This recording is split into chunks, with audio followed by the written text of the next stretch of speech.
மாப்பிள்ளை சீமான் உள்பட எல்லாரும் இங்கே இருக்கிறாங்க.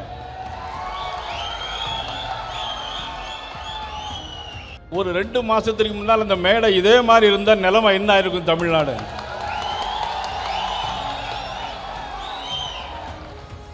ஆனால் சில பேர்கள் இன்றைக்கு எடுத்த எடுப்பிலேயே முதலமைச்சராக வந்து விடுகிறார்கள். இறைவன் சில நேரத்தில் யாரை வைக்க வேண்டுமோ வைக்கக்கூடாத இடத்தில் சில பேரை வைத்து விடுவார்கள். அதற்கான காலகட்டம் இப்பொழுது கலிகாலம் இது நடைபெற்றுக் கொண்டிருக்கிறது.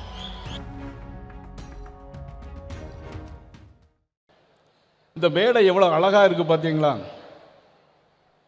மாப்பிள்ளை சீமான் உள்பட எல்லாரும் இங்கே இருக்கிறாங்க.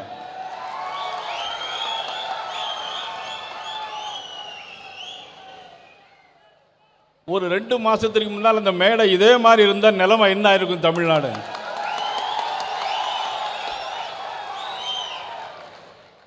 பார்ப்போம், இனிமேல் எப்படி வருதுன்னு பார்க்கலாம். ஒரு ரசிகருடைய மகள், அவளையும் படிக்க வைத்து இன்றும் அவங்களோட கூட வேலை பார்க்கின்ற அளவிற்கு உதவிகளை செய்தவர். இது 1, 2 அல்ல, பல நூறுகளை தாண்டி இருக்கிறது. ஆனால் சில பேர்கள் இன்றைக்கு எடுத்த எடுப்பிலேயே முதலமைச்சராக வந்து விடுகிறார்கள். ஆனால் முதலமைச்சருடைய முழு தகுதியும் இன்றைக்கு அண்ணன் சரத்குமார் அவர்களுக்கு இருக்கிறது. நான் ஏதோ பிளாட்டரிங்காக நான் பேசவில்லை. ஆனால் சமயத்தில் இறைவன் சில நேரத்தில் யாரை வைக்க வேண்டுமோ வைக்கக்கூடாத இடத்தில் சில பேரை வைத்து விடுவார்கள். அதற்கான காலகட்டம் இப்பொழுது கலிகாலம் இது நடைபெற்றுக் கொண்டிருக்கிறது. ஆனால் இந்த நாட்டிற்காக, தமிழுக்காக, தமிழ் ஈழத்திற்காக செந்தமிழ் சீமான் பேசிய வார்த்தைகள் எல்லாம் எத்தனை ஆயிரம் இந்த மேடையில் இருக்கிறார்கள். தமிழர்கள் உணர்ந்திருக்கிறார்களா?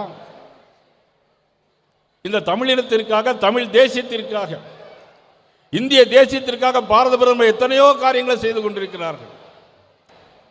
ஆனால் இன்றைக்கு இந்திரா காங்கிரஸ் என்ற ஒரு காங்கிரஸ், உண்மையிலே அது காங்கிரஸ் கட்சியா? அது உண்மையான காங்கிரஸ் கட்சி அல்ல. 1969ஆம் ஆண்டு பெருந்தலைவர் காமராஜர், நிஜலிங்கப்பா, அதிலிருந்து மொரார்ஜி தேசாய் போன்ற வெளிவந்த பிறகு ஏற்பட்ட காங்கிரஸ், இந்திரா காந்தி அம்மையாருடைய தலைமையிலே வந்த காங்கிரஸ். ஆனால் இந்திரா காந்தி அம்மையார் தலைமையில் வந்த காங்கிரஸ் என்ன தெரியுமா செய்தது? கன்னியாகுமரிக்கு ரயில் இணைப்பு பாதையிலே அந்த விழா நடைபெறுகிறது. அந்த விழாவிற்கு அந்த நாடாளுமன்ற உறுப்பினர் பெருந்தலைவர் காமராஜர், அந்த பகுதியுடைய நாடாளுமன்ற உறுப்பினர் பெருந்தலைவர் காமராஜர், இந்த தேசத்திற்காக போராடிய பெருந்தலைவர் காமராஜர், அவருடைய பெயர் அந்த இடத்தில் இல்லை. அவமானப்படுத்தியது இந்த காங்கிரஸ், இந்திரா காங்கிரஸ் என்பதை மறந்துவிடக்கூடாது.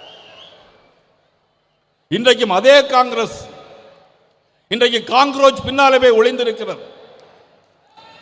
ராகுல் காந்தி அவர்கள் காங்கிரஸ் பின்னாலே, இன்னைக்கு காக்ரோச் பின்னாலே ஒளிந்திருக்கிறது. இந்திய நாட்டுடைய எல்ஓபி, இந்திய ஆசியா துணை கண்டத்தினுடைய எல்ஓபி ராகுல் காந்தி,